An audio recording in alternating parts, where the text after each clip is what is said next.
ஓடி விளையாடு ஓய்ந்திருக்கலாகாது.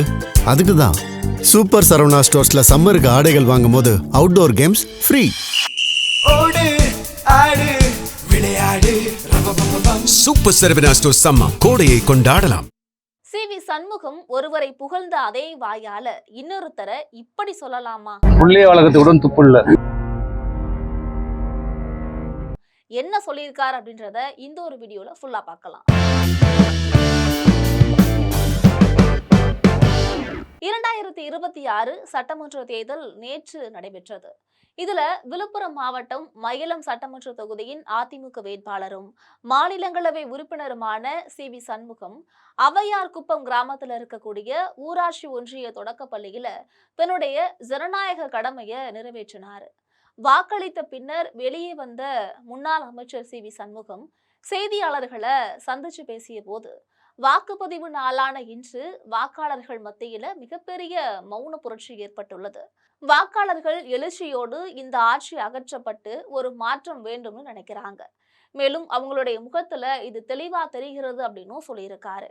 கடந்த 5 ஆண்டு கால திராவிட மக்கள் விரோத அரசு மன்னராட்சி, குடும்ப ஆட்சி ஒழிக்கப்பட வேண்டும், மக்களாட்சி மலர வேண்டும், ஏழைகளோட பிரச்சனைகளை தீர்க்கக்கூடிய மக்கள் மீது கவனம் செலுத்தக்கூடிய ஜெயலலிதா ஆட்சியை எம்ஜிஆர் பாணியில தரக்கூடிய ஒரே தலைவர் எடப்பாடியார் என்ற எண்ணம் மக்கள் மத்தியில எழுச்சியாக எழுந்திருக்கு. மேலும் எம்ஜிஆர் ஜெயலலிதா ஆட்சி எடப்பாடியார் தலைமையில அமைய உள்ளது. மன்னராட்சி ஒழிக்கப்பட வேண்டும், மக்களாட்சி மலர வேண்டும்.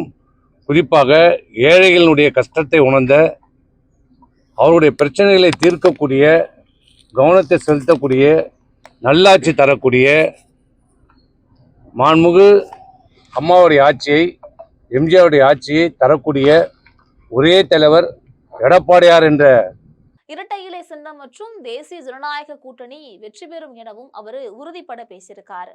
மேலும் நடிகர் விஜயின் தந்தை சந்திரசேகர் அவர்கள் தனியார் தொலைக்காட்சிக்கு ஒரு பேட்டி கொடுத்திருக்காரு.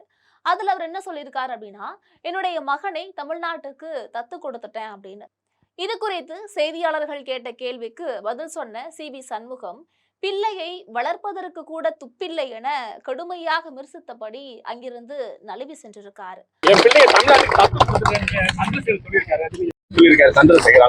புள்ளிய வழக்கத்துடன் துப்பு இல்ல. இது விஜயின் ஆதரவாளர்கள் மத்தியில கடும் கோபத்தை கிளப்பியிருக்கு. இவருடைய இந்த ஸ்டேட்மெண்ட் குறித்து நீங்கள் நினைக்கக்கூடிய கருத்துக்களை மறக்காமல் கமெண்டில் பதிவிடுங்கள். இது போன்ற அரசியல் செய்திகளுக்காக எப்பொழுதும் இணைப்பில் இருங்க ஜெம் தொலைக்காட்சியோடு.